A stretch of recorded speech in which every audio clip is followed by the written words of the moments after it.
Weltita, 30 ans. Wesh! Amanda Hayek, 18 ans. Wesh. Marie-Charlotte Denis, 37 ans. Carrie Parmentier, 30 ans. Wesh.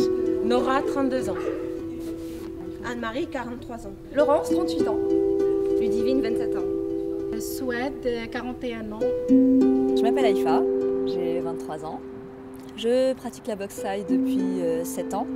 Je suis diplômée d'un diplôme d'instructeur fédéral depuis 4 ans. Et j'ai le grand plaisir d'avoir ma section, donc la section féminine, depuis l'année dernière. Donc c'est la 2e saison.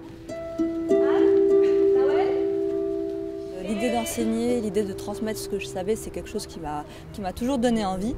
Et puis pourquoi une section filles plus particulièrement? C'est parce que j'ai trouvé qu'il y avait un gros manque au niveau des filles dans la boxe thaï en France. Donc que ce soit au niveau des adhésions dans les clubs et auprès de la fédération, et que ce soit également au niveau des combattantes durant les compétitions fédérales et les galas qui sont un peu organisés en France. J'ai voulu que les filles se rendent compte que la boxe thaï c'était un sport tout à fait accessible aussi pour elles, que ce n'était pas un sport d'hommes, que ce n'était pas un sport que de brutes, et qu'on peut être une femme, être douée et faire quelque chose de bien aussi dans la boxe thaï. On va se mettre en garde et je vais envoyer Téchang, Téchang, Téchang, Téchang, Téchang, Téchang, Téchang, Téchang, Téchang, Téchang, etc. pendant 20 secondes. Dès que j'ai fini, je me mets en position scratch. Scratch, qu'est-ce que c'est? Hop, là, et on déplie les jambes. 1, 2, 3.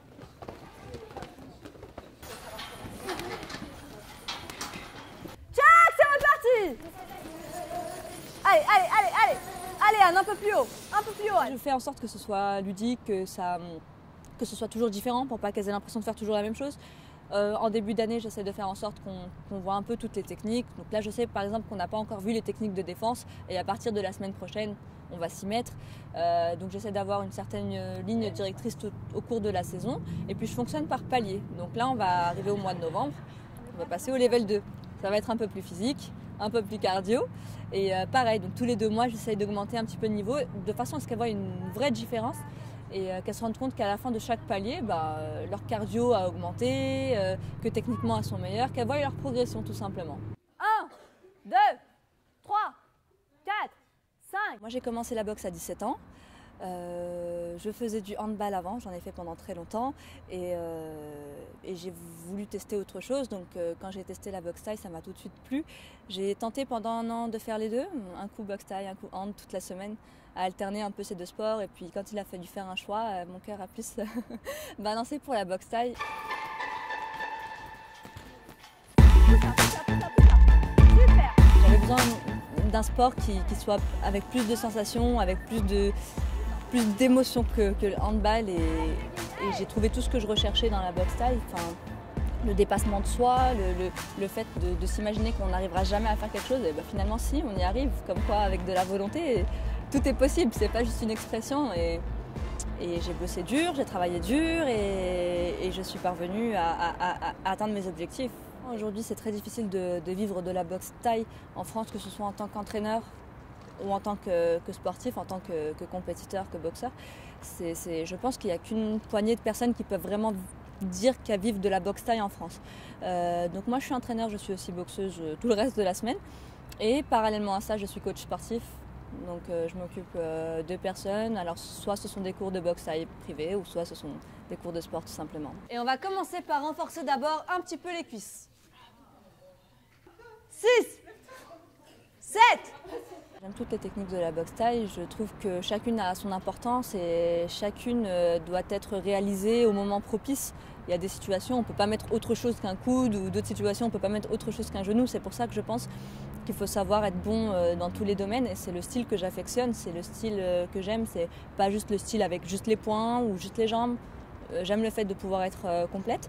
Après, si vraiment je devais retenir qu'une seule technique, j'aime beaucoup les techniques avec les jambes. Je trouve ça joli à voir, je trouve ça efficace et je trouve que ça reflète bien la boxe thaï.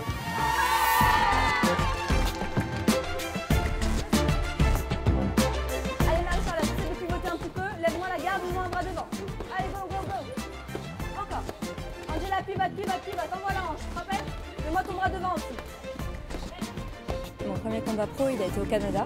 Je me souviens que j'étais inexpérimentée, que je boxais une fille redoutable.